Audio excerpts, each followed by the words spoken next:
忧郁症，因为很多人会沉迷在自己的世界里面，尤其是在我们的手机里面。所以呢，我们鼓励大家一起跟我们出来做运动，好不好？好，那首先呢，我要谢谢他们公司，今天我们有我们的总公司的代表，我们的North Regional Sales Manager 刘刚，我们给他掌声。然后呢，所以呢，我们在此呢，祝大家，先祝大家妇女节快乐。然后我们正式在这里宣布，我们的 Herbalife Nutrition Day 正式开始。所以呢，在这个之前呢，我可以跟大家来一场交易啊，可以吗？好，来，最后一个时候，拜托你们的心肝都来跟我一起合掌。来，1、2、3。谢谢大家。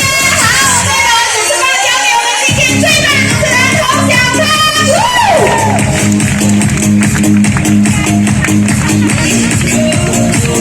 哇！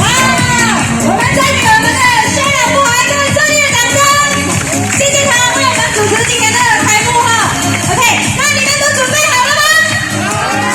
好了哈，哇，非常的壮观啊！站在这个台上，真的难以置信，这是全马来西亚第一场的100个人的 SGB。OK， 那我们今天呢，邀请了非常出色的教练。OK， 那我们有2个哈，一个是非常帅的，一个是非常漂亮的。那非常漂亮的呢，他告诉我，在Herbalife之前，在没有运动之前，他是一个安定，他是一个3个小孩子的妈妈，通过营养，通过运动，他变成了今天的女神。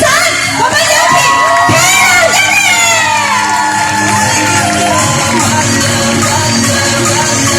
OK， 那在这还有一个他的最帅的看到呢，他告诉我呢，之前呢，他是一个白骨精。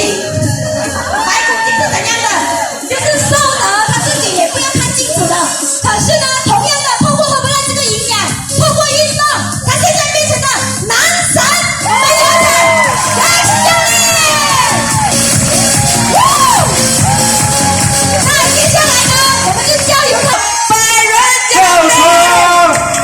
OK， 好，那么现在大家有没有谁是第一次？我做一个条条。对谁是第一次跳的举手。是在这边跳床，第一次跳，很多哇，这样太棒了，你们。这样有谁知道这个跳床的好处？有的话，谁知道的话，等下后面哪一个？介绍你们来的朋友有没有跟你们讲跳床的好处？有没有？好。有吗？那么 Carol， 想要知道这跳床有什么好处？太棒了，我就是因为接。我